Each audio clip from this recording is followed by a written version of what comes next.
Okay, good evening. आज further continue कर रहे हैं हाउस प्रॉपर्टी में। अब हम एनुअल वैल्यू निकालेंगे, जो सबसे इंपॉर्टेंट पार्ट है, तो उसी से हमारा क्वेश्चन स्टार्ट होगा। हाउस प्रॉपर्टी का एनुअल वैल्यू, दो तरह की हाउस प्रॉपर्टीज होंगी हमारी। या तो हाउस प्रॉपर्टी लेट आउट होगी या हाउस प्रॉपर्टी सेल्फ ऑक्यूपाइड होगी। लेट आउट मतलब रेंट पे अगर दिया हुआ है, सेल्फ ऑक्यूपाइड मतलब अगर वो खुद उस घर में रह रहा है। तो आज हम annual value of let out house property को डिस्कस करेंगे। उसके अंदर सबसे पहला है let out for full year when there is no vacancy और नो अनरियलाइज्ड रेंट। अब वैकेंसी क्या होती है? सपोज घर 12 महीने के लिए लेट आउट किया हुआ है, लेकिन जो टेनेंट है कुछ महीने पहले ही छोड़ के चला जाता है, 1 महीना 2 महीना पहले अगर सपोज छोड़ के चला जाता है, तो वो उस साल के लिए, जिस साल की हमने उसकी एनुअल वैल्यू निकाल ली है, उसका 1 या 2 मंथ्स की वैकेंसी है, मतलब हाउस वेकेंट रहा है और वो मतलब दोबारा उसको रेंट आउट इमीडिएटली नहीं किया गया है, that is called vacancy. Unrealise rent क्या है कि वेकेंट तो हो गया घर, उससे लेकिन वो बिना रेंट दिए चला गया, रेंट ही नहीं दिया उसने, उस पीरियड का 1 मंथ का रेंट नहीं दिया या 2 मंथ्स का रेंट नहीं दिया और किसी तरीके से उससे हाउस खाली करवा लिया एंड ही डिड नॉट पे the rent, that is called unrealise rent. उसकी भी हम प्रोविजन करते हैं जब हम एनुअल वैल्यू की कैलकुलेशन करते हैं। तो सबसे पहला क्या है हमारा प्रोविजन, अगर घर पूरे साल के लिए लेट आउट किया हुआ है और कोई वैकेंसी नहीं है और कोई अनरियलाइज रेंट नहीं है, तो एनुअल वैल्यू आप कैसे निकालोगे?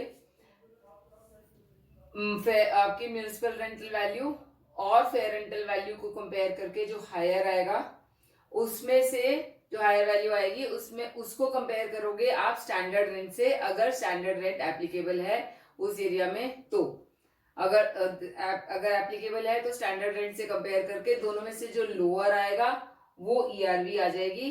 अगर स्टैंडर्ड रेंट नहीं एप्लीकेबल है तो यही आपकी ईआरवी हो जाएगी, और इसको आपने फिर कंपेयर करना है एक्चुअल रेंट से, और एक्चुअल रेंट और ईआरवी में से जो हायर आएगा that will be the annual rental value, उसको हम एआरवी बोलते हैं, एनुअल रेंटल वैल्यू।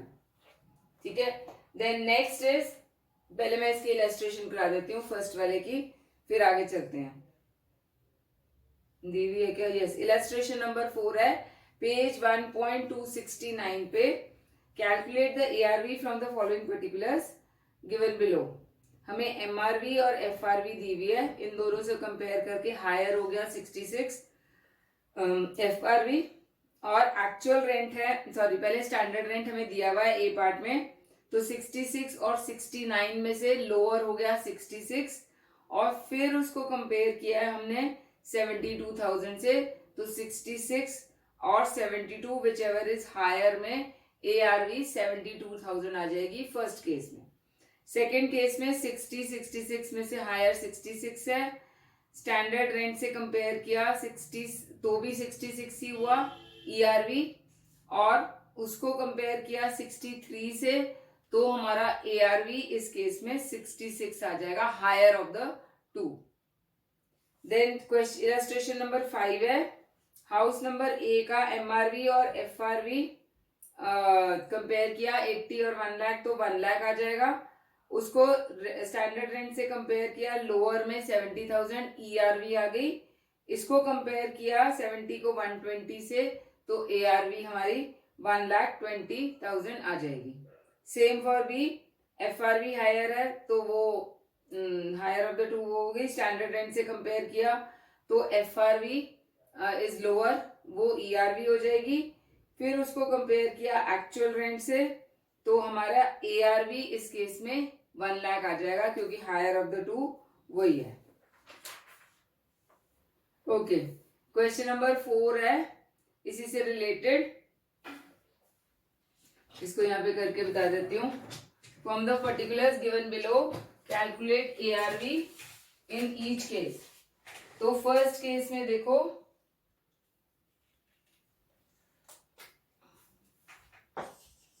केस ए में एमआरवी और एफआरवी 60 और 75,000 हमें गिवन है। हायर कौन सा है इसमें से? 75,000। स्टैंडर्ड रेट इसमें एप्लीकेबल नहीं है, तो इसका मतलब ईआरवी ही आपकी 75,000 हो गई। अब इसको हमने एक्चुअल रेंट से या रियल रेंट से कंपेयर करना है। रियल रेंट हमें दिया हुआ है 69,000, इन दोनों में से हायर कौन सा है 75,000, तो हमारी ARV इस केस में 75,000 आ जाएगी फर्स्ट केस में। सेकेंड केस में देखो 48,000 है MRV और FRV, दोनों में से हायर क्या है 60 को कंपेयर करेंगे स्टैंडर्ड रेंट से, वो है 72। लोअर कौन सा हो गया 60,000, वो हमारी ERV हो गई। उसको फिर हम कंपेयर करेंगे 54,000 से। अब इन दोनों में से कौन सा हायर है 60,000, तो वो हमारा ARV हो जाएगा। देन थर्ड एंड फोर्थ दोनों आपका होमवर्क है, क्विकली आप इसको कैलकुलेट करके ये निकाल सकते हो, सिंपली आपने कंपेयर ही करना है। ओके, नेक्स्ट केस क्या है कि घर पूरे साल के लिए लेट आउट है, लेकिन वैकेंसी है, मतलब घर कुछ महीनों के लिए खाली रहा है। उस केस में हम ARV कैसे निकालते हैं? सबसे पहले MRV और FRV सेम प्रोसीजर है ये वाला। हायर कौन सा है स्टैंडर्ड रेंट से कंपेयर किया, जो लोअर हुआ वो ERV हो गया। एक्चुअल रेंट से कंपेयर किया, दोनों में से जो हायर हो गया वो ARV आ गया। अब इस ARV में से हमने जो लॉस ड्यू टू वैकेंसी है 1 मंथ का रेंट या 2 मंथ्स का रेंट, जितने मंथ्स भी वो वेकेंट रहा है वो माइनस करेंगे, तो हमारी फाइनल ARV ये आ जाएगी after subtracting the vacancy.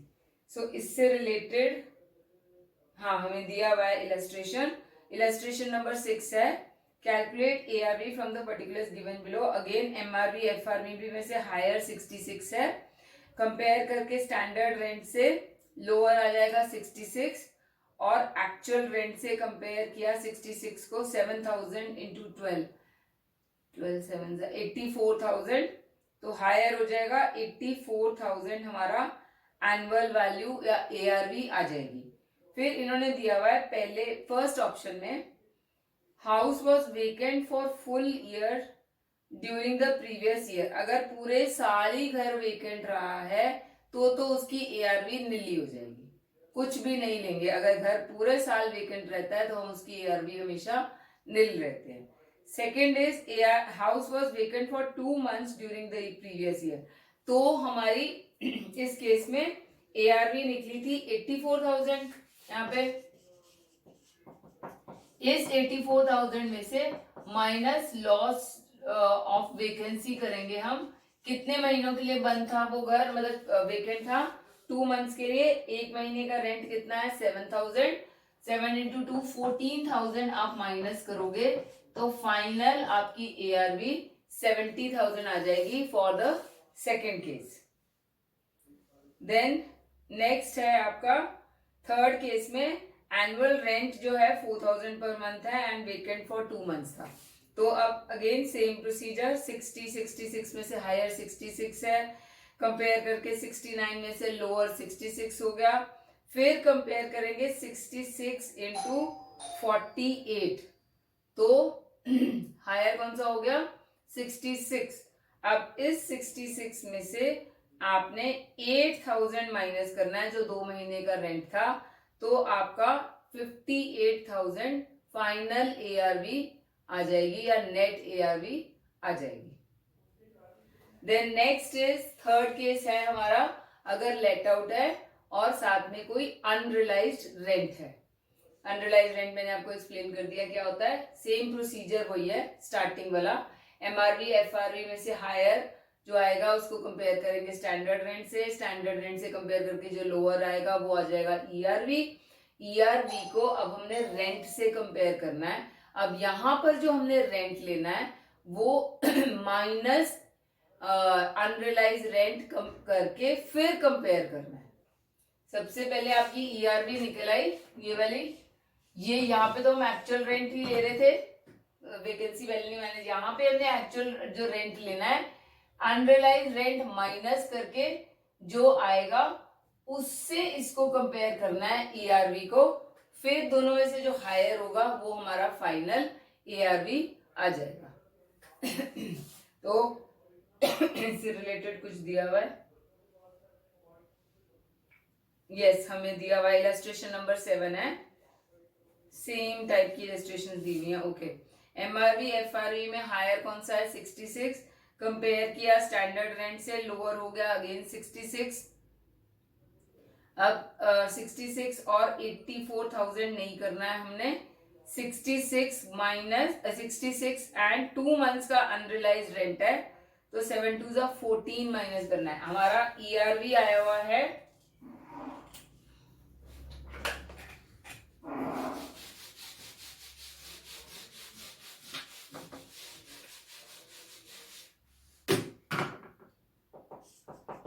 ERV इस केस में हमारा आया हुआ है 66,000 रुपीज का।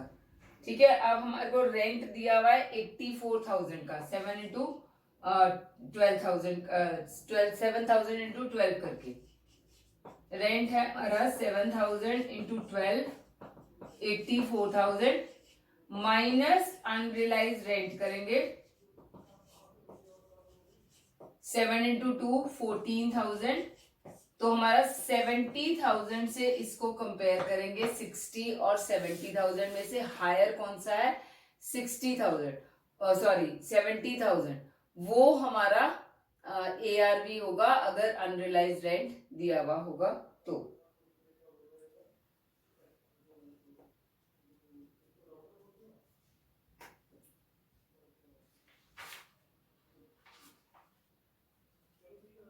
ओके, इलस्ट्रेशन नंबर 8 भी इसी से रिलेटेड है। देखो FRV और MRV में हायर है 66, अगेन स्टैंडर्ड रेंट से कंपेयर किया लोअर हो गया 66।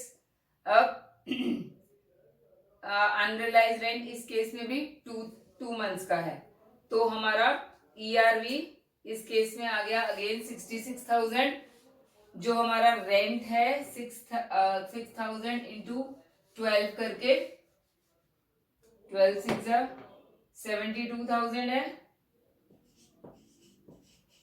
6,000 इंटू 12 करके, और अनरियलाइज रेंट कितना हो जाएगा 6,000 इंटू 2 करके 12,000, तो ये हमारा 60,000 आ जाएगा। अब इन दोनों में से हायर कौन सा है 66,000, तो हमारा 66,000 ARV हो जाएगा।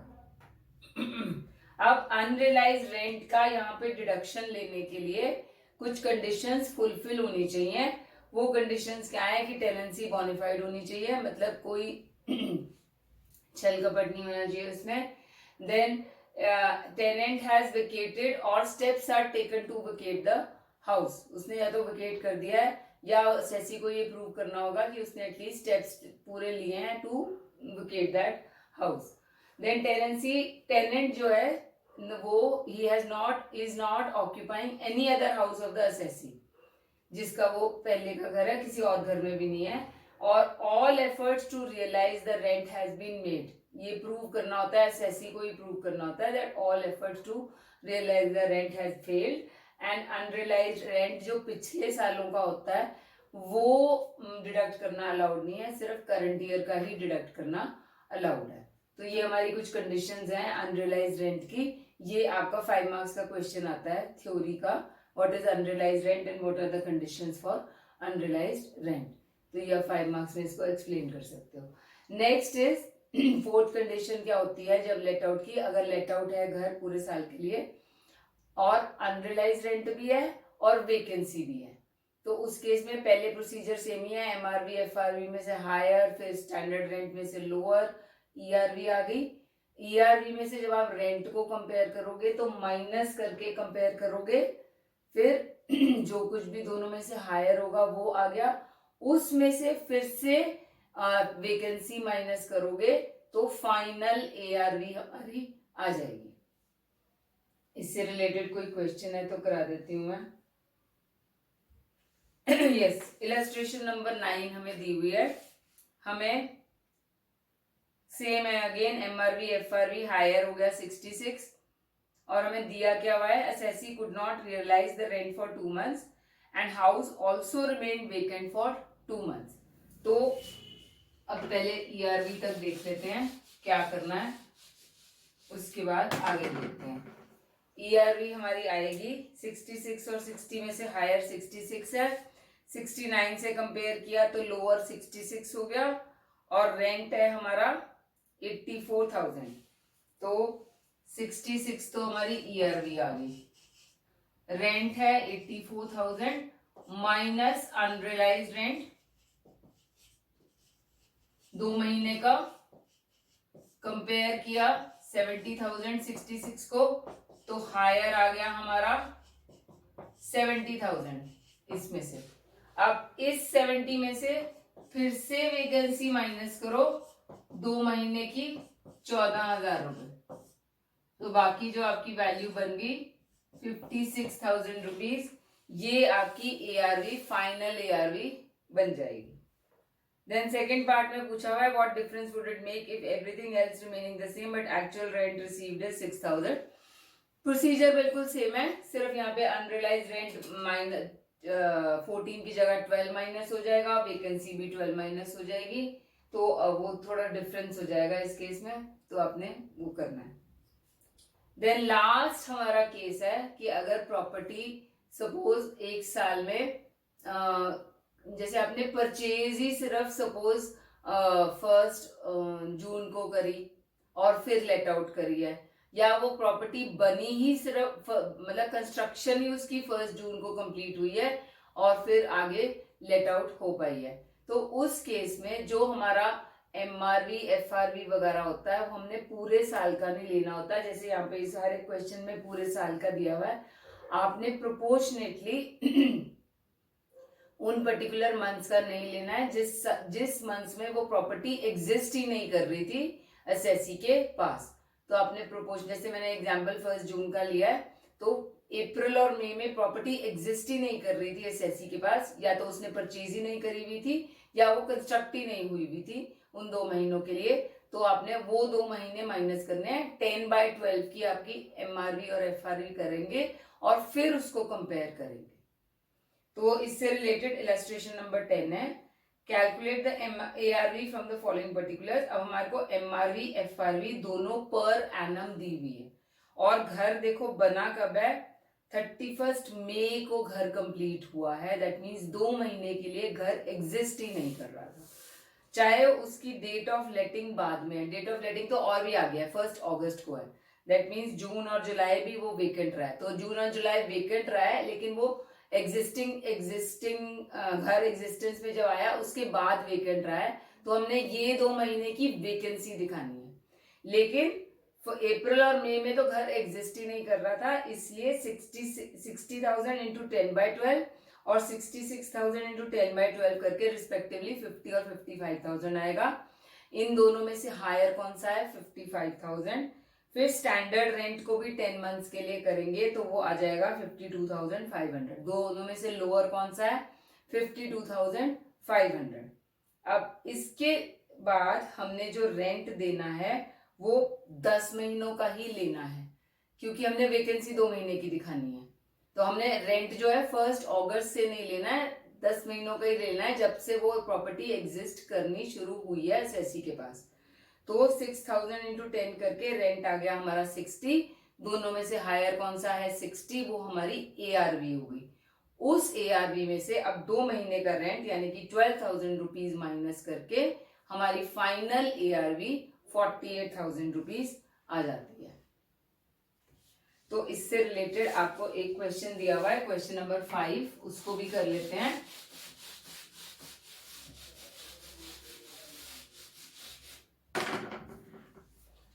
Compute the annual rental value of the previous year for the year 1920 from the particulars given below. तो हमारे को डेट ऑफ कंप्लीशन 31 जुलाई दिया हुआ है, दैट मीन्स अप्रैल मई जून जुलाई 4 महीनों के लिए घर एग्जिस्ट ही नहीं कर रहा था, तो हमारी एमआरवी एफआरवी कितनी दी हुई है, 84 and 90, 84,000 90,000। 4 महीनों के लिए नहीं एग्जिस्ट कर रहा है तो 8 मंथ्स के लिए एग्जिस्ट कर रहा है, 8/12 कर लो, तो ये आ जाएगा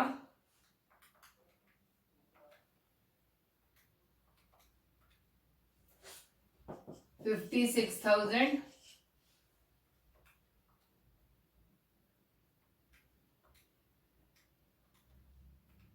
और 60,000। हायर कौन सा है इसमें से?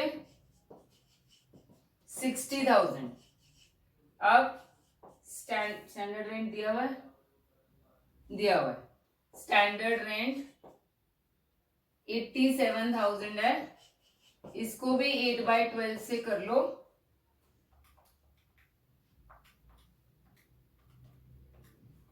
58,000 है।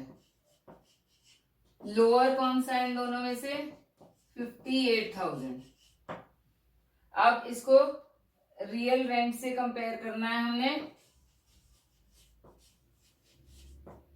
हमने 8 महीनों का ही रेंट लेना है। रियल रेंट कितना आएगा?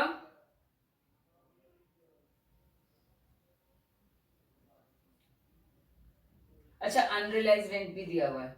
ओके, तो रियल रेंट है 8/8 = 64,000 माइनस अनरियलाइज रेंट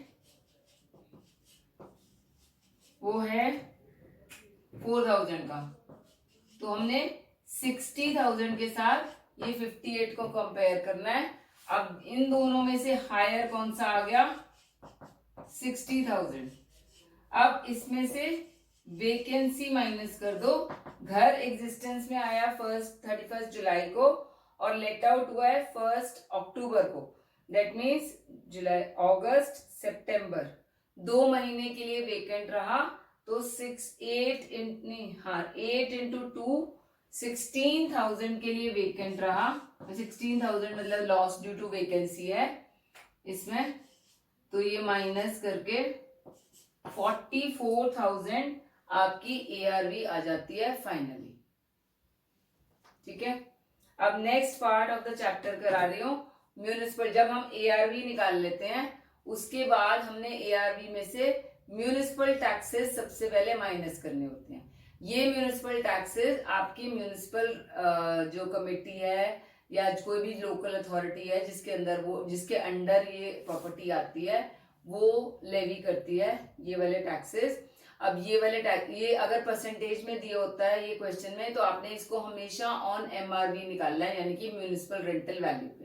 कई बार परसेंटेज में दिया होगा, कई बार वैल्यू में दिया होगा। तो जब परसेंटेज में दिया हुआ है तो आपने उसी के ऊपर निकालना है MRV पे, वैल्यू तो सीधा स्ट्रेट माइनस कर देनी है। अब ये म्यूनिसिपल रेंटल वैल्यू कब अलाउड है माइनस करनी? एक तो ये परसेंटेज मैंने बता दिया ऑफ म्यूनिसिपल वैल्यू है। अगर ये एक्चुअली पेड है तो ही अलाउड है, ड्यू वाली अलाउड नहीं होती डिडक्ट करनी। नंबर 3, ये पेड बाय ओनर होनी चाहिए। अगर ओनर और टेनेंट के बीच में कोई अंडरस्टैंडिंग है कि जो म्यूनिसिपल टैक्सेस है वो टेनेंट पे करेगा तो वो अलाउड नहीं है ARV में से माइनस होनी। तो it should be actually paid and it should be paid by the owner.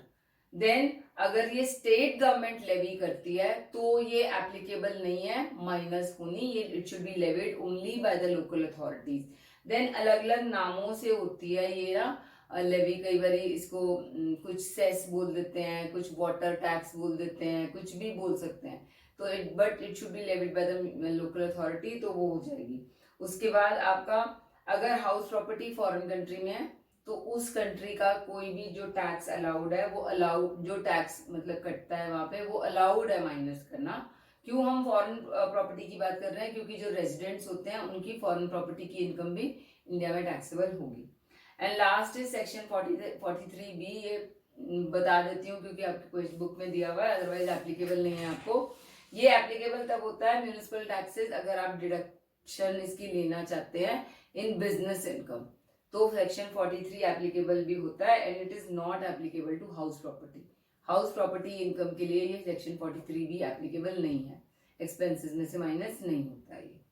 तो इससे रिलेटेड आपकी इलस्ट्रेशन नंबर 11 है। From the particulars given below calculate the net annual value. अब ये हमारी एनुअल रेंटल वैल्यू, इसको हम ग्रॉस वैल्यू भी बोलते हैं, GAV, ग्रॉस एनुअल वैल्यू। तो सबसे पहले हमने नेट एनुअल वैल्यू निकालनी है। कैसे? Municipal value, actual rent receive दिया हुआ है, taxes levied bye the local authority दिया हुआ है फर्स्ट पार्ट में, A पार्ट में। तो इस केस में देखो म्यूनिसिपल वैल्यू और रेंट में ही हम कंपेयर करेंगे और कुछ भी नहीं दिया हुआ है, FRV स्टैंडर्ड रेंट कुछ नहीं दिया हुआ। तो दोनों में से जो हायर होगा दैट इज 72,000, वो हमारी ARV होगी।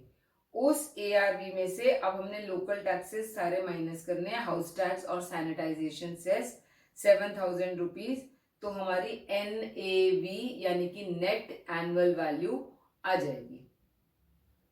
बी पार्ट में क्या है, डेट ऑफ कंप्लीशन ही 1 जून 2019 है और हमने निकालना है, ओके ठीक है, तो 10 मंथ्स के लिए ही एग्जिस्ट कर रहा है ये वाला घर इस साल में। रेंट रिसीव था, फर्स्ट वाले केस में भी देखो डेट ऑफ कंप्लीशन दिया हुआ है 1 जुलाई 2018, लेकिन ये पिछले साल कंप्लीट हो गया था, तो इस साल में तो पूरे 12 महीने का था, इसलिए हमने उसको प्रोपोर्शनेट नहीं किया। इस बी पार्ट में ये इसी साल में अभी बना है घर, तो 10 मतलब 2 महीने के लिए एग्जिस्टेंट ही नहीं था, अप्रैल और मई में, जून ऑनवर्ड्स एग्जिस्ट हुआ है। तो रेंट हमें दिया हुआ है 10 मंथ्स का 40,000, म्यूनिसिपल रेंटल वैल्यू हमें एनम पर एनम दी हुई है, इसको 10 मंथ्स का निकालना है इंटू 10/12 करके, तो वो 30,000 रुपीज आ जाती है। और कंपेयर करना है 40 से, तो हायर कौन सा हो गया 40,000, और माइनस म्यूनिसिपल वैल्यू जो टैक्सेस है वो 10% दिया हुआ है, तो 10% ऑफ 30,000 आप लोगे इसमें, तो वो माइनस करके आपका और भी कुछ दिया हुआ, yes they are 50% paid by the tenant, that means 3,000 का 50%, 1,500 रुपए ही डिडक्टेबल है जो ओनर पे कर रहा है, बाकी के 1,500 टेनेंट पे कर रहा है, तो वो डिडक्टेबल ही नहीं है। तो 40,000 में से 1,500 माइनस करके आपकी नेट एनुअल वैल्यू 38,500 आ जाती है। इससे रिलेटेड नेक्स्ट क्वेश्चन दिया हुआ है, mister D owns a house at Vijaynagar and submits the following particulars, rent received, standard, municipal, सब कुछ दिया हुआ है। इसको करके कैलकुलेट देख लेते हैं।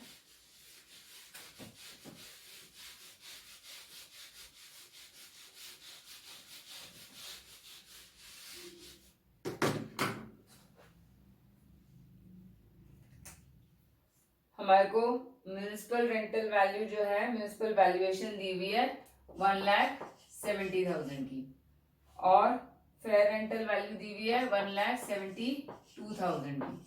इन दोनों में से हायर कौन सा है 1,72,000 रुपीज। फिर इसको स्टैंडर्ड रेंट भी दिया हुआ है, तो हम स्टैंडर्ड रेंट से कंपेयर करते हैं, वो कितना है 1,60,000 रुपीज। इन दोनों में से लोअर कौन सा है 1,60,000 रुपीज। तो ERV जो एक्सपेक्टेड रेंटल वैल्यू है वो हो गया हमारा 1,60,000 रुपीज। अब हमारे को रेंट दिया हुआ है 1,75,000, 1,75,000 रेंट है। इन दोनों में से हायर कौन सा हो गया 1,75,000, तो हमारा ARV is 1,75,000 minus municipal taxes करते हैं हम, वो हमें दिया हुआ है 12% ऑफ MRV प्लस 2% सेस। तो म्यूनिसिपल टैक्सेस में 12% ऑफ MRV, इसका 1,70,000 का 12% 20400, और इसके ऊपर 2% और सरचार्ज लगा हुआ है, तो वो इसी के ऊपर, सरचार्ज हमेशा टैक्स पे ही लगता है, तो प्लस 2% सरचार्ज का 2% है 408, तो टोटल हमारा म्यूनिसिपल टैक्स हो गया 20808। ये माइनस करके हमारी नेट एनुअल वैल्यू, जिसको हम NAV भी बोलते हैं, वो आएगी आपकी 154,192।